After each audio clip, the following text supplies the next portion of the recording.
আজি মোটামুটি প্ৰায় 12দিনমান হ'ল। আজি 10দিনমান হ'ল। ছোৱালীজনী একে আদৰ্শভাৱে আছিল মানুহ ওচৰৰ ঘৰ হয় ইয়াতে। গতিকে আজি এই জয়সাগৰৰ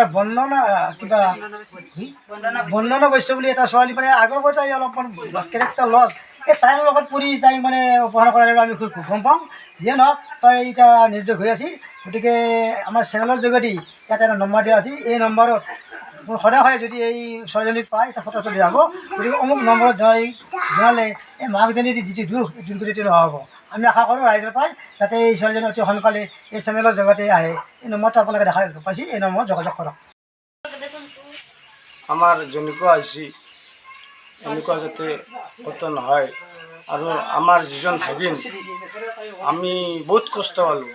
যিজন ছোৱালী আমাৰ ভাগিনটো যেনেকুৱা অপহৰণ কৰি আছে, কিন্তু আমি বহুত দুখিত হৈ আছোঁ। কিন্তু আমাৰ এইটোও আৱেগ, এই ছোৱালীজনক কি শাস্তি দিয়ে অসম চৰকাৰে বা আমাৰ হেমন্ত বিশ্ব ছাৰকো মই নিমন্ত্ৰণ কৰিছোঁ বা আৱেগ কৰিছোঁ যে এইবিলাকক শাস্তি দিব লাগে, এইবিলাকক জেল দিব লাগে।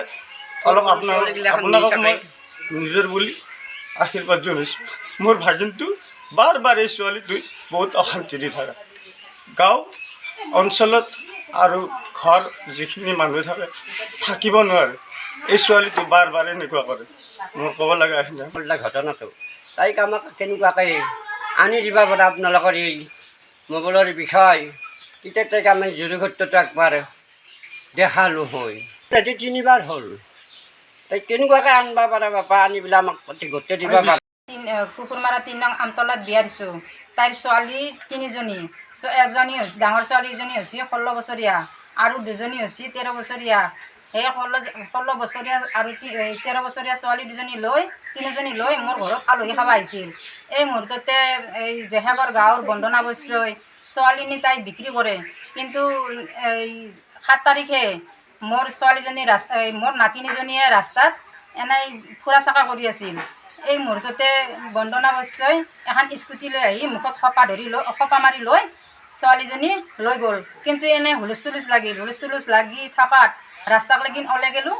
ওলাই যাই চাওঁ যে স্কুটিখন কোনফালে গৈছে ধৰিব নোৱাৰিলোঁ। তাৰপৰা ৰাতি আমি বহুত বিচিৰা সময়ত আমি একো অনুসন্ধান নাপাই এতিয়া তাই ছোৱালীজনী বিক্ৰী কৰিব নিচিনা না বিক্ৰী কৰিলেকে এতিয়া আমি ক'ত ৰাখছি এতিয়া একো তদন্ত পোৱা নাই। এই তাৰে পিছদিনাখন 8 তাৰিখে আমি এখন মোকালমোৱা আৰক্ষী থানাত এজাহাৰ দিলোঁ। কিন্তু এজাহাৰখনতো এতিয়া বৰ্তমান আৰক্ষীয়ে একো অনুসন্ধান ল'ব পৰা নাই। সেয়ে ৰাইজকে অনুৰোধ কৰোঁ যাতে মোৰ নাতিনীজনীক আনি মোৰ ঘৰত উপস্থিত কৰি দিয়ে বা মোক সহযোগ কৰি সহায় কৰে, মই তাৰে কাৰণে আশা ৰাখিলোঁ। মোৰ নাতিনীজনীৰ নাম হ'ল অৰ্চনা দাস। ঘৰ হৈছে কুকুৰমাৰা 3 নং আমতলাত। য'তে নেদেখা তাতে দেখা পালি আমাক সহায় কৰি এটা আমি তাহাঁতৰ ফটো দিম আৰু মোবাইল নম্বৰ দিম। তাতে আমাক ফোন কৰি যাতে জনায় আৰু আমাক পোৱাৰ কাৰণে যাতে ৰাইজে আমাক সহযোগ কৰে। আমাৰ গাঁওখনৰ নাম হৈছে লাউঠাৰী। আমাৰ থানা হৈছে মোকালমোৱা, আমাৰ জিলা নলবাৰী, অসম। 9365059793 যাতে এই নম্বৰত মোক দেখা পাওঁ যদি মোক ফোন কৰি জনাব।